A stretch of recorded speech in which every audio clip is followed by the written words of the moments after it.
जीतीपुर जिला बस्ती में एक मासूम बच्ची लगभग 14 वर्षीय सिद्धि श्रीवास्तव की हत्या कर दी गई।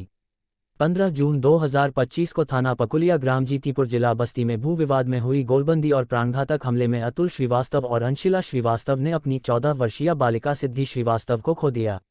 भूमाफिया दुधनाथ और अमरनाथ ने अपने परिवार और ढेरों अज्ञात लोगों के साथ हमला बोलकर श्रीवास्तव परिवार को अपना शिकार बनाया।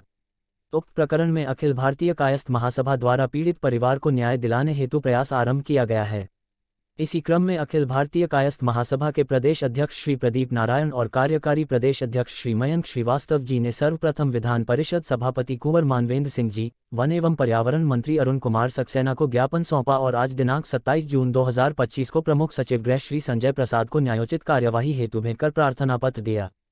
श्री संजय प्रसाद जी द्वारा कायस्थ समाज को त्वरित और न्यायोचित कार्यवाही का आश्वासन दिया है।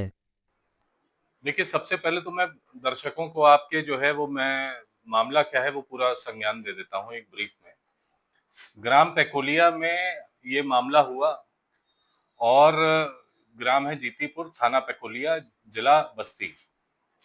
तो एक वर्मा परिवार है और एक श्रीवास्तव परिवार है। उन दोनों के बीच में भू संपत्ति को लेकर के कुछ वाद विवाद चला आ रहा था। इसमें ये बात हो रही थी कि लेखपाल को बुला करके जो है सीमांकन वगैरह कराया जाएगा, लेकिन इन लोगों ने, पूरे परिवार ने प्राणघातक हमला किया, लाठी डंडे चाकू छुरी लेकर के। इसमें 11 तो नामजद और उसके अलावा अज्ञात लोग, बाहर से भी कुछ लोग इनके इन्वॉल्व हुए थे। उन लोगों को बुला करके इन्होंने हमला किया। अब हमले में जब घेर करके किसी को मारा जाएगा तो कोई बचेगा नहीं। अब आप ये समझिए कि अतुल श्रीवास्तव जो मालिक है संपत्ति के, उनकी पत्नी अंशुला श्रीवास्तव, उनकी माँ, बूढ़ी माँ, उनको और छोटी बेटी जो जिसका देहांत हो गया, सिद्धि श्रीवास्तव, उम्र लगभग 14 वर्ष रही होगी, उसको चाकुओं से गोद करके मारा गया। ऑटोप्सी रिपोर्ट में आया कि पूरा हार्ट उसका पंचर हो गया, इतना गहरा वार था। आप सोचिए कि जमीन का लालच आदमी को इतना मदांध कर दे रहा है कि इस प्रकार की हरकतें कर रहा है व्यक्ति।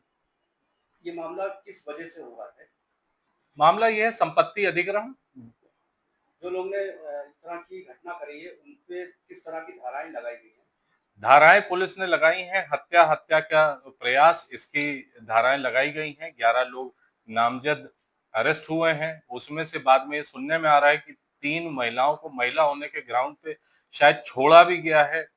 उसमें भी बड़ी अपुष्ट खबरें हैं। अगर ये सही है तो न्याय के लिए बहुत ही संगीन बात है, विचार करने योग्य बात है, क्योंकि 3 दिन उन महिलाओं को बैठाया गया हवालात में, ऐसा सुनने में आया, उसके बाद छोड़ दिया गया। अगर वो शक के घेरे में है, उनको बैठाया गया, तो मजिस्ट्रेट के सामने क्यों नहीं पेश करके उनका बयान कराया गया और छोड़ दिया गया महिलाओं को 3 दिन हवालात में? क्योंकि जैसा मुझे ज्ञात है 24 घंटे के अंदर आपको माननीय न्यायालय के समक्ष आपको पेश करना चाहिए, परंतु ऐसा किया नहीं गया।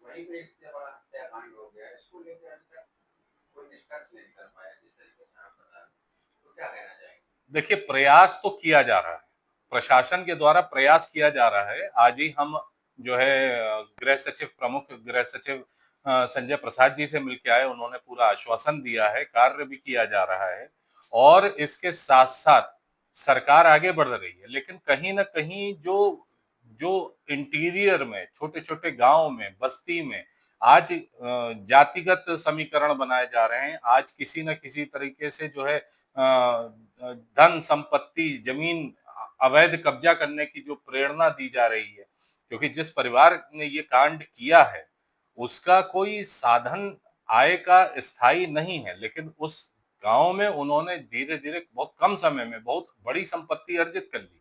कहां से अर्जित कर ली, कैसे कर ली, ये भी एक जांच का विषय है। तो सर, उस जिले के थाना प्रभारी से आपकी क्या बातचीत हुई थी इस मामले को लेकर? जो ये मामला है, ये मामला है 15 जून का। 15 जून को ये मामला घटित हुआ, हमारे संज्ञान में बात आई। हमने वहां पे तत्कालीन जो एसओ साहब थे धर्मेंद्र यादव जी, उनसे बात करी। उन्होंने पहले बहुत समझाने की कोशिश की, जिस तरह से पुलिस समझाने का काम करती है। तत्पश्चात चूंकि थोड़ा बहुत हम लोगों को कानून का संज्ञान है और उन्होंने जो है बीएनएसएस होते हुए भी आईपीसी की धाराएं बताई, तो हम लोगों ने उच्च अधिकारियों से संपर्क किया। फिर उसके बाद हुआ ये कि उनका निलंबन हुआ। निलंबन के बाद जो है वो धीरे धीरे आगे बढ़ते गए, और उनके निलंबन के बाद अब नए लोगों को आदेश दिया गया, नए लोगों को थाना प्रभार दिया गया। उसके बाद अब जांच शुरू हुई है, ऑटोप्सी रिपोर्ट आ चुकी है, लोग अरेस्ट किए गए हैं, लेकिन फिर भी कहीं ना कहीं संदेह है कि अगर इस पे बल नहीं पड़ा, ऊपर के लोगों का ध्यान नहीं गया, तो कोई ना कोई मिसहैपनिंग हो सकती है। लगभग इस घटना को लेकर कितने लोगों की गिरफ्तारी हो चुकी है और कितने लोग इस समय एफआईआर के अनुसार 11 लोगों की गिरफ्तारी हुई थी, जिसमें से सुनने में आ रहा है 3 लोगों को छोड़ दिया गया महिला होने के कारण। इस मामले को लेकर आपने किन किन अधिकारियों को ज्ञापन दिया है? हमने ज्ञापन सर्वप्रथम दिया कुंवर मानवेंद्र जी, विधान परिषद जो सभापति महोदय हैं। तत्पश्चात हम लोग मिले वन एवं पर्यावरण मंत्री अरुण सक्सेना जी से। आज हमारी प्रमुख सचिव गृह संजय प्रसाद जी से भेंट हुई। सभी ने आश्वासन दिया है कि संपूर्ण रूप से न्यायोचित कार्रवाई होगी। हमारा भी यही मानना है कि ये कार्रवाई हो। अखिल भारतीय कायस्थ महासभा और अंतर्राष्ट्रीय सनातन परिषद दोनों इस पे लगे हुए हैं। हमारे प्रयासों का ये फल हुआ कि आज विपक्ष की सबसे बड़ी उत्तर प्रदेश की पार्टी, सुनने में आ रहा है कि कल उनका भी प्रतिनिधिमंडल गया था क्षेत्र में, उन्होंने भी भेंट करी है। अब पक्ष विपक्ष की लड़ाई में कहीं ये बात हल्की ना पड़ जाए। पक्ष हो या विपक्ष हो, हम सब जवाबदेह हैं न्याय के, संविधान के, और उस मासूम के जिसने 14 वर्ष की अल्प आयु में अपने प्राण त्याग दिए। उसकी क्या गलती थी? पूरा परिचय अपना बता दीजिए। मैं मयंक श्रीवास्तव हूं, अंतर्राष्ट्रीय सनातन परिषद का संस्थापक अध्यक्ष हूं, अखिल भारतीय कायस्थ महासभा का कार्यकारी प्रदेश अध्यक्ष हूं, और समाज सेवा के साथ साथ हम लोग जितने भी आज समाज में विघटनकारी तत्व हैं उनसे लड़ने का प्रयास कर रहे हैं, चाहे वो जाति के नाम पे हो, क्षेत्र के नाम पे हो, धर्म के नाम पे हो, या किसी भी रूप में हो। ये विसंगतियां दूर होनी चाहिए।